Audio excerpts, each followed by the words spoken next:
The moon illuminates the sky as a white-haired girl dashes through the forest, her eyes brimming with tears.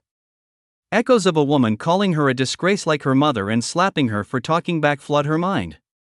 The taunts of people labeling her the illegitimate child of Lord Baroness still linger in her thoughts. She had learned that her mother was once famous in the entertainment district, and they mocked her for the marks on her face. As she runs, her face throbs from the slap, and she debates whether to heal the pain. Just as she is about to do so, she pauses and takes in her surroundings.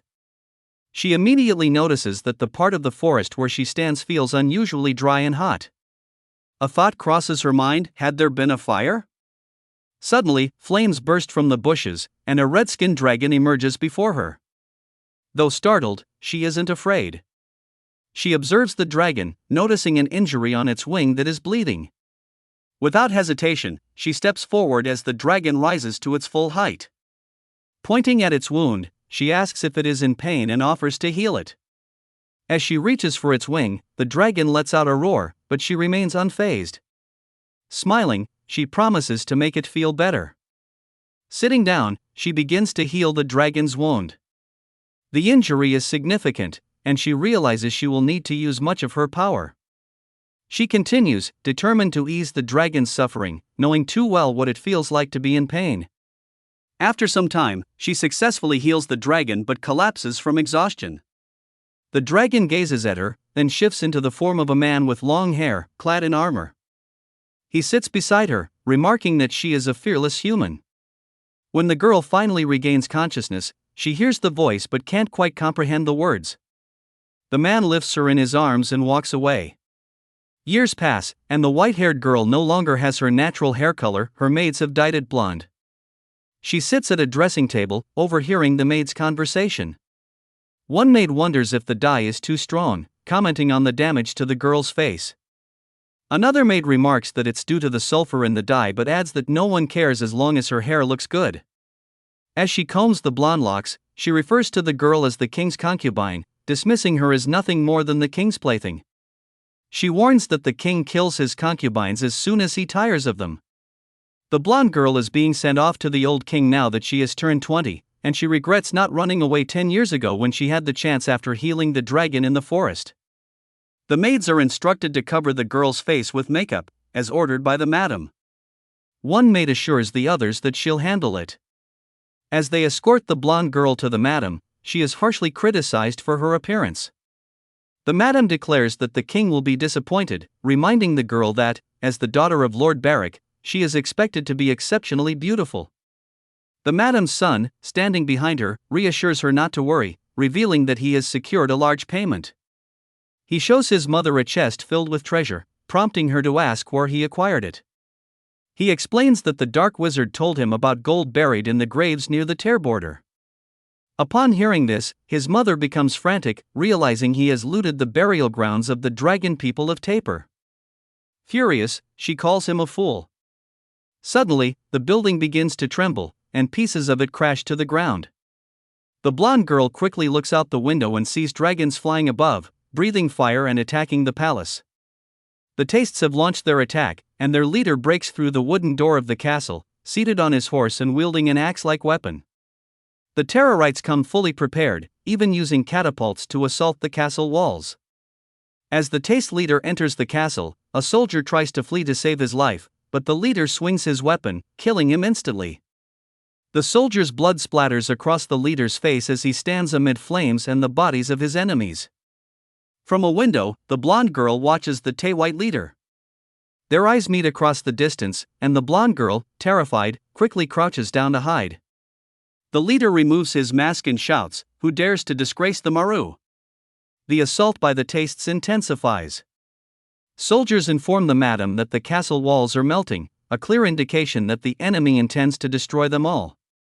Panicking, the madam orders her soldiers to surrender, telling them to wave the white flag. The blonde girl, still by the window, seizes the opportunity, thinking to herself that now is the perfect moment to escape. She plans to head to the northern stone tower and climb the wall, determined to make her getaway this time. Meanwhile, the madam and her forces have surrendered to the Tastes. One of the Taurite soldiers asks their leader what to do, as the enemy has capitulated. Enraged, the Tayer leader rides forward and beheads one of the soldiers with his weapon. He commands his troops to kill everyone and hang their heads on the walls. The madam's son, trembling with fear, falls to his knees before the Tayer king, begging for his life. He pleads, offering to return the treasure they stole if they would spare him. But the Tayer king coldly ignores his plea, accusing him of disrespecting the Mesolach of Tayer. Without hesitation, he orders his men to burn the walls and slaughter everyone, leaving no survivors. The madam's son clings to his mother, sobbing and blaming everything on the dark magic that led him to excavate Malek's grave. The madam remains silent, deep in thought, formulating a plan to save their lives. Suddenly, she turns to the Tayer leader, offering him her beautiful daughter, the very one chosen by King Brian. Intrigued, the Tayer leader asks if this daughter truly belongs to King Brian, knowing that King Brian and King Tayer are bitter enemies. The madam is confident this revelation will catch his interest, and she emphasizes how much King Brian desires her daughter, even saying the king wanted to marry her. The Tayer leader appears curious and asks to see the daughter. However, as the madam scans the room, she realizes her daughter is missing. Meanwhile, the blonde girl is already scaling the stone tower, confident that all the knights are preoccupied defending the walls.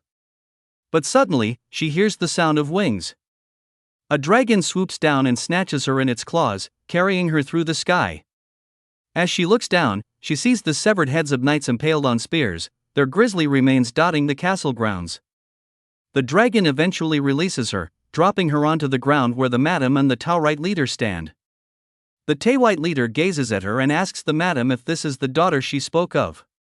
The blonde girl, fearful, assumes that the Tayer leader will kill her. Yet, instead of finding her beautiful, the Tayer leader is puzzled, doubting whether she is truly the one desired by King Brian. However, something about her catches his attention, her eyes. He observes that they are as mysterious as the stars and the night sky. Hawkin stares into Lucina's eyes, feeling a sense of familiarity. He recalls the day, 10 years ago, when he was gravely injured in the forest and healed by a brave little girl who showed no fear of him. That girl had the same eyes as Lucina. He wonders if this castle is near the place where he had crash-landed all those years ago, and if the little girl still lives nearby. However, upon seeing Lucina's blonde hair, he dismisses the thought. The girl who healed him had white hair, not blonde. The madam, sensing Hawkin's interest, holds onto Lucina and asks if he is pleased with her daughter. She offers to give Lucina a makeover to make her look even more appealing to him. Hawkin, unimpressed by the madam's words, raises his weapon under Lucina's chin and gives her a choice: she can either become his soulmate or be buried along with everyone else in Malek. Faced with the threat of death, Lucina, though reluctant, agrees to marry the Tayer leader. Hawkin then sits down, his demeanor softening slightly, and asks for Lucina's name. She tells him her name is Lucina, and he remarks that in King Brian's language, Lucina means the moon. He muses that the name suits her well. Introducing himself, he tells her his name is Hawkin. Leaning closer, he assures her that he will treat her well. Standing up, Hawkin declares that they must be married immediately and points to a priest, ordering him to officiate the ceremony. The crowd is stunned by the sudden announcement, but Hawkin remains determined. He states that after the wedding, they will need a witness, and for that, King Brian will do. He orders his men to send word to King Brian, informing him that Hawkin has taken his would-be wife. Hawkin explains that this is his form of revenge for an incident 10 years ago, when King Brian sent an assassin dragon to kill young dragons, a deed Hawkin has not forgotten. The madam, horrified by Hawkin's plan, accuses him of using Lucina to settle his score with King Brian, calling him a ruthless warmonger. With the ceremony about to proceed, Hawkin and Lucina stand before the priest. Hawkin looks around at the destruction from the battle and tells his men to fetch some flowers, as the place doesn't look suitable for a wedding. One of his soldiers quickly gathers some flowers and hands them to Hawkin, who gives them to Lucina, noting that it's a tradition in her country for the bride to hold flowers during the ceremony. Lucina takes the flowers, her hands trembling, as Hawkin orders the priest to continue with the wedding. The priest nervously performs the rituals, pronouncing Lucina as Hawkin's wife. He then hesitates, suggesting that they skip the kiss and move on to the prayers. Hawkin, however, isn't interested in prayers. He demands the kiss, despite the priest's unease. The priest, trying to wrap up the ceremony, insists on the kiss to complete the marriage. Hawkin turns to Lucina, holding her firmly in his arms. Lucina, blushing deeply, feels a surge of embarrassment and fear. Sensing her nervousness, Hawkin whispers to Lucina that she might faint and advises her to close her eyes. She obeys, shutting her eyes tightly as Hawkin leans in. As their lips meet, Lucina catches the scent of blood and sweat, overwhelming her senses, and soon she starts to feel dizzy. Moments later, she faints in Hawkin's arms. One of Hawkin's soldiers jokes that Hawkin's kiss has caused her to faint. Hawkin, cradling Lucina, calmly responds that his kiss is critical. He then mounts his horse, holding Lucina securely in his arms. Before leaving, he tells the madam that he is sparing her and her people because they share the same bloodline as his new wife. With Lucina unconscious in his arms, Hawkin rides away, leaving the devastated castle behind. He also threatens them, warning that if they dare to touch Malik of Tyr again, he will wipe the place off the map. Turning his horse, he commands his men to leave. They depart at a gallop, leaving the castle in flames and ruins. Madame then declares that they must retrieve Lucina. Her son is shocked, and she reveals that she sold Lucina to King Brian for his future. She cannot allow Han to take Lucina so easily. Her son points out that all the knights are dead, but she smiles, saying they will hire mercenaries. A carriage travels down the road, accompanied by several horsemen. Inside, Lucina awakens to find herself in the company of the dragon people. A soldier notices she is awake and informs Hain. He looks back and smiles, commenting that his bride has awoken, and orders a break. He halts everyone and heads to the carriage. Lucina, startled by his presence, listens as he inquires about her condition, surprised by her earlier fainting spell. Lucina trembles but assures him she's fine. Offering his hand, Hawkin notes that she must be hungry since she hasn't eaten all day, and invites her to join him. She declines, claiming she's not hungry. They share a silent stare before Hawkin smiles, teasing that his bride is too shy. He insists she join him to warm up by the fire, as it's cold in the carriage. That night, Lucina takes his hand and steps out of the carriage, guided by one of Hain's soldiers to a tent. Upon reaching the tent, with a fire burning outside, Hawkin dismisses the soldier and tells Lucina to make herself comfortable inside. She sits down as Hawkin wraps a shawl around her shoulders for warmth. He offers her food, which Lucina eagerly takes, as she is starving. Hawkin encourages her to eat while it's still hot, and the aroma and taste are unlike anything she's had before. Lucina recalls the dry, moldy bread she used to eat at the Baron's house.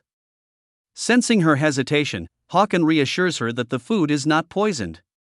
Anxious, Lucina says she wants to finish her meal first, and as she eats, she marvels at the flavors, having never tasted anything so delicious. Hawkin gently warns her to eat slowly, lest she choke, and hands her some sheep milk, assuring her again that it's safe. As she drinks, Lucina reflects on her former struggles for crumbs at the castle, amazed at the luxury of a hot meal. Hawkin asks Lucina her age, and she replies that she is 20. He remarks that she's far too young to be the old king's wife and criticizes King Brian, calling him mad for sending assassins to kill young, innocent dragons. Hawkin lost his brother in that battle. He admits that if he hadn't needed to ascend the throne quickly to protect his country, he would have taken King Brian's head, even if it meant doing so alone. Injured and trapped in the forest, he couldn't fulfill his vow. He tells Lucina it's a pity she's being forced into marriage with the king. Lucina agrees wholeheartedly, nodding vigorously. Hawkin reflects on how he ordered the slaughter of innocent civilians and wonders if, in Lucina's eyes, he and King Brian are the same. He had expected her to cry or beg to return home, but her calmness surprises him. Lucina then asks him about Tayer and its location. Breaking a piece of bread in half, Hawkin tells her that Brian's people think of Tayer as a land of barbarians filled with monsters. Offering her the bread, he invites her to see Tayer for herself. Lucina begins to think that living with Hawkin might be better than staying in the castle. Hawkin reassures her to be patient, promising that she'll enjoy even more delicious food once they reach the palace. He initially assumes Lucina is being picky, given her noble background as the daughter of a Brian nobleman, but notes that although she seems comfortable, she remains quiet, possibly out of fear. After finishing her meal, Hawkin suggests she lie down in a comfortable spot while he removes his armor. Hearing this, Lucina grows anxious, hiding her face in the shawl and saying she'd prefer to stay outside. Hawkin, now without his armor, gently reminds her that she is his wife and he her husband, lifting her in his arms and informing her that they will have to sleep together from now on. Lucina is startled as Hawkin explains the Bryan tradition, where the wedding night is marked by the consummation of the marriage. Her eyes widen in shock as she processes what he said. Tears begin to well up, and she starts crying in his arms. Surprised, Hawkin reassures her, saying he was merely asking because he is unfamiliar with such customs. He explains that in Tayer, they typically consummate the marriage first, and if the woman becomes pregnant, then the marriage is formalized. Lucina's sobs intensify as she contemplates the Tayer tradition of consummating a marriage and bearing children without the formal bond of marriage first. Seeing her distress, Hawkin wipes her tears away, apologizing for making her cry. He suggests they get married and asks if she thinks it would be better to wed the old king instead. Lucina admits that she is simply afraid. Understanding her fear, Hawkin acknowledges how terrifying it must be to be separated from her family, taken to a foreign land, and forced to marry a member of the Tayer clan, widely regarded as barbarians. He gently sets her down, assuring her that she doesn't need to worry, he won't do anything to her. Hawkin encourages her to rest, then leaves the tent to sleep outside. As Hawkin joins his soldiers by the fire, one of them inquires whether he left his wife alone. Hawkin responds that he will sleep outside tonight. His soldier, referencing Bryan tradition, points out that tonight was supposed to be the wedding night, which is why they set up the tent. Hawkin reflects on how Lucina has been mistreated, dragged away by what she must view as barbaric people, and wonders if his bride will ever feel human again after what she's been through. Another soldier reminds him of his previous command to bury all of Bara's people in Mealluck, asking whether Hawkin's original intention was to kill that person. Hawkin quickly corrects him, sternly telling him to watch his words, as that person is now his wife. Surprised, the soldier questions where the old Hawkin went, the one who cared nothing for women. He remarks that Hawkin seems to have spared everyone at the castle just for Lucina's sake. Hawkin reflects on this, explaining that Lucina reminds him of a little girl who once helped him in the forest. He feels compelled to repay that kindness, especially since the girl lives near the castle. The soldier comments that Hawkin has chosen well in finding a bride, noting that the king needs a descendant, and the Tayer clan's lineage depends on it. He advises Hawkin to grow closer to Lucina, as producing an heir is essential for the clan's future. Hawkin remains silent, gazing at his reflection in the water as he sips from his drink. The next morning, Lucina wakes up in her tent, recalling how she cried herself to sleep without removing her makeup. Worried about her appearance, she mutters that her face must look awful. Hearing the sound of water nearby, she peeks out of the tent, contemplating whether she should go wash herself. Lucina steps out and heads toward a stream. Looking at her reflection in the water, she notices the red spots on her face have worsened. Lucina contemplates using her powers to heal herself, but suddenly recalls that she'll have to sleep with Hawkin from now on. Deciding against healing her face, she thinks she should remain unattractive, so ugly that Hawkin won't want to touch her, sparing her from sharing a bed with him. Just as she resolves this, she hears an odd noise behind her. When she turns to investigate, she finds several men standing there. They quickly seize her, tie her up, and take her away by force. As they flee into the forest, the kidnappers talk amongst themselves, remarking how much easier it was than expected. One of them mentions that they need to move quickly into the Fuka forest before the dragon people can take to the skies and search for Lucina. As they race toward the forest, Lucina overhears their conversation and realizes that they were sent by Baroness Berg. This realization saddens her, she doesn't want to go back. Rain starts to pour down as they enter the Fuka forest, and one of the kidnappers grumbles about needing to offer peanuts to appease the dwarves of Fuka. Another remarks that the rain will make it harder for the dragon people to track them. Lucina, now soaked and shivering in the cold, begins to tremble. Noticing this, one of the kidnappers panics, saying that if she dies, they'll all be in trouble. They continue through the forest, but one kidnapper looks at Lucina's face and notices the worsening red spots. Concerned, he wonders if she's contracted some barbarian disease. His companion suggests abandoning her in the forest rather than risk getting sick and losing the money they were promised. Suddenly, an arrow pierces the neck of one of the kidnappers, killing him instantly.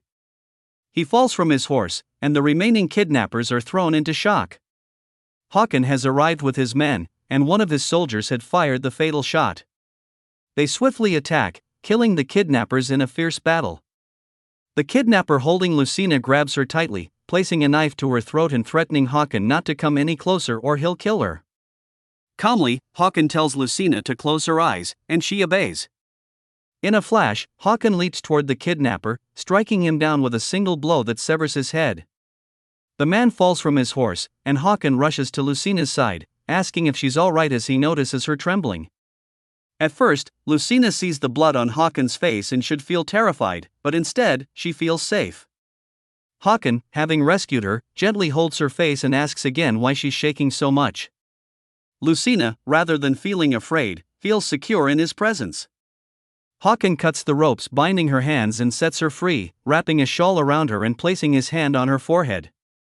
He tells her she has a fever and explains that he followed her as soon as he realized she had left. Apologizing for being late, he pulls her into a comforting embrace. Overwhelmed with emotion, Lucina begins to cry in his arms. Hawkin soothes her, gently calming her down, then picks her up and says the rain will stop once they leave the forest. He orders his men to build a campfire so Lucina can dry off, and asks them to fetch clean water and fresh clothes for her. As Lucina sits in Hawkin's arms, she gazes at him and feels fortunate, relieved that she doesn't have to return to Baroness. She even starts to think that maybe living with Hawkin wouldn't be so bad after all. A little later, she sits by the campfire, holding a mug in her hands, reflecting on the violent fight with the kidnappers. She recalls the bloodshed and feels unsettled by the memory. Staring at her reflection in the mug, she notices that the red spots on her face have worsened due to her fever. She looks unwell and contemplates healing herself, but hesitates, thinking about how sleeping with Hawkin might change things. She considers how kindly Hawkin has treated her, and a realization dawns on her, perhaps it wouldn't be so bad to share a bed with him after all. Deciding to heal herself, Lucina raises her hand to her face to use her powers, but just as she's about to act, a voice suddenly commands her to stop. Startled, she turns around and sees a child standing behind her. Confused, she asks who the child is. The child introduces himself as Fuka, the elf of the forest. Amused, Lucina teases him, calling him Fuka the elf and jokingly says that he'll make it rain again. Lucina, teasing Fuka by withholding a handful of peanuts, irritates him. He protests, saying he's too tall to be called a forest elf. Fuka also points out that Lucina talks quite a bit now, even though she was silent the day before. Surprised, Lucina asks if he's been following her, and Fuka explains that he noticed her because her energy is unlike anything he's seen in Tayer. Intrigued, he asks if she has healing powers, which excites Lucina, and she eagerly asks how he knows. Fuka nonchalantly replies that being an elf is enough to sense such things. Fuka warns Lucina not to use her healing powers carelessly, telling her they're extremely valuable. If word got out, people would flock to capture her like ants to sugar. Grateful for the advice, Lucina promises to be more cautious. Fuka then asks why she doesn't speak much, and Lucina confides that she's afraid of angering people. She explains that, in the past, speaking up has led to her being beaten, so she rarely says what's on her mind. However, she feels more at ease talking to non-humans, like Fuka, because they don't get angry with her. She shares a story about meeting a massive red dragon once. The dragon had been injured, bleeding from its wing, and Lucina used her healing powers to help it, but she lost her nerve before she could talk to it. Fuka listens, bemused, and remarks that she really does talk a lot. Just then, Hawkin arrives and politely asks if he can enter the tent. Fuka takes his leave, and Hawkin steps inside. Hawkin apologizes to Lucina, explaining that they couldn't find clothes in her size. As he looks at her, he notices the red spots on her face and asks about them. Lucina explains that the spots are from her fever, and Hawkin, concerned, sits beside her, asking if she might be suffering from a serious illness. He immediately calls for Toulon, one of his soldiers, to fetch a pharmacist. Toulon peeks into the tent and, upon seeing Lucina's face, panics. Dragging Hawkin outside, he shouts that the king's bride has contracted smallpox.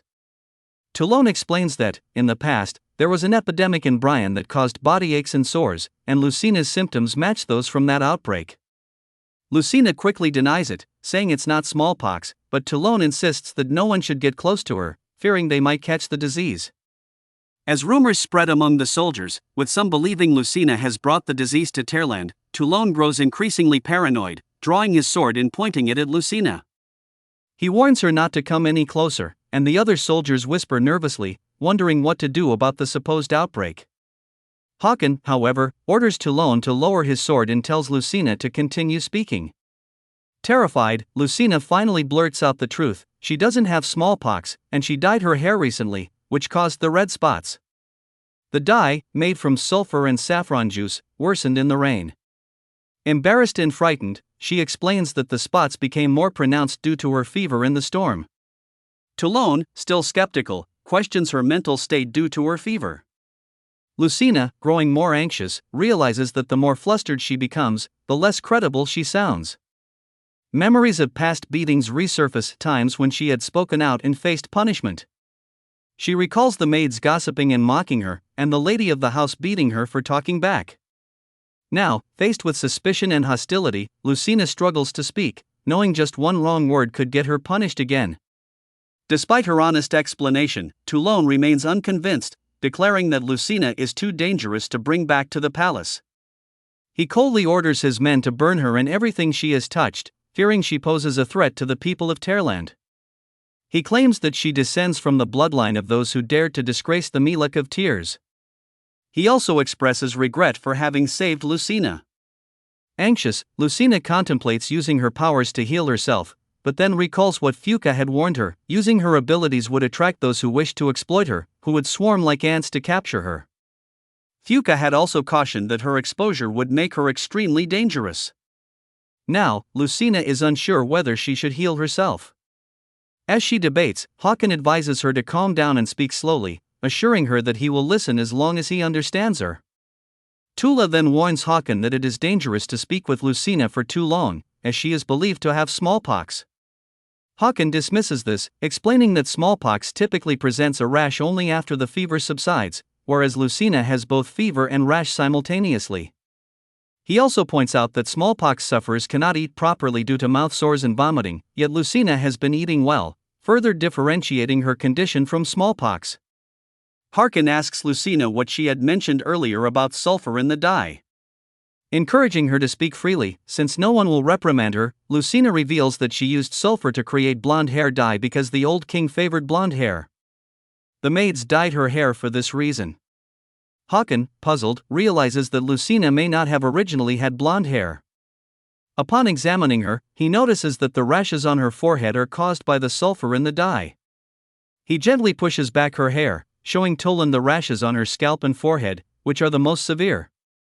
Hawkin then asks Lucina if her condition worsened after being exposed to the rain. Turin, understanding the situation, agrees with Hawkin that the sulfur toxicity is to blame for Lucina's rashes.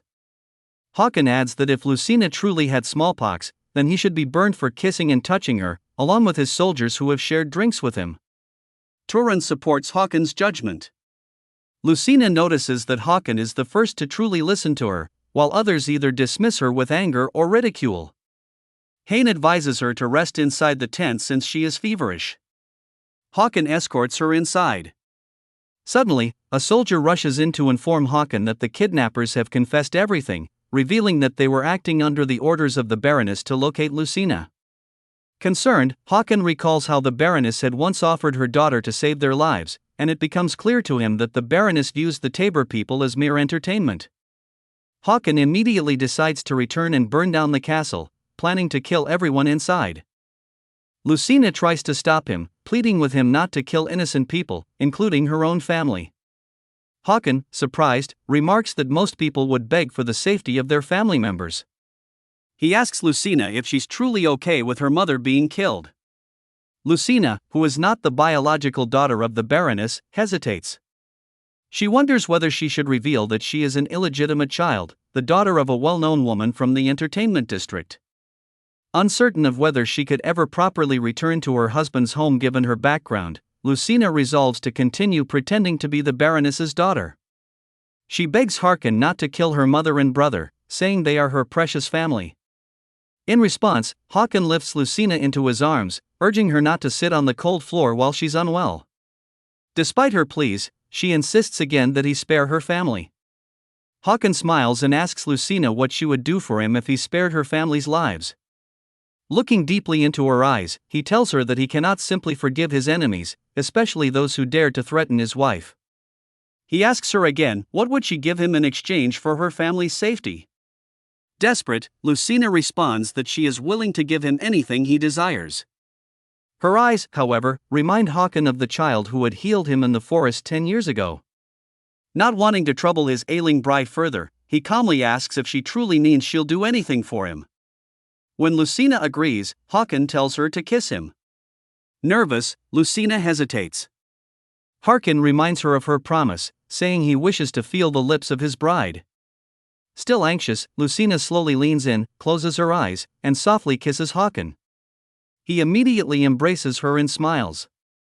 Turning serious again, he orders his men to instruct the dragon to behead the kidnappers one by one and send their heads back to Berk, then burn the bodies in front of the castle. Hawkin also commands his soldiers to spread the message that if anyone dares to touch the king's bride again, the entire kingdom will suffer the consequences. After issuing his orders, Hawkin tells his servant they will leave once Lucina's fever has subsided. He instructs them to prepare antipyretics and easily digestible food. Lucina, feeling exhausted, lies down, and Hawkin sits beside her. He reassures her that guards will be posted outside the tent for her protection and that she should rest. Lucina thanks him, and Hawkin, with a teasing smile, asks for another kiss. Startled, Lucina looks at him, but Hawkin quickly reassures her that he's only joking. He tells her he won't trouble her anymore and urges her to rest. As Lucina watches Hawkin, she notices how happy he seems. She wonders if it's because she kissed him, yet she also feels self-conscious, thinking of herself as ugly due to the pimples covering her face. Just then, Hawkin returns and gently places a cool cloth on her face. Surprised, Lucina removes the cloth and calls him a strange man as he smiles at her, amused. Lucina eventually recovers from her fever. As they travel, she peers out from her carriage and realizes they've arrived at Tayer. She gazes at the palace, marveling at its beauty, surrounded by lush greenery. She recalls hearing in Brian that Tayer was rumored to be a cave inhabited by primitive people who ate flying animals, a stereotype she now realizes is far from the truth. When the carriage finally comes to a stop, Tulane opens the door and invites Lucina to step out. As she exits, she's hit by an unusual smell, a strange blend of musk and sulfur, reminiscent of something burning.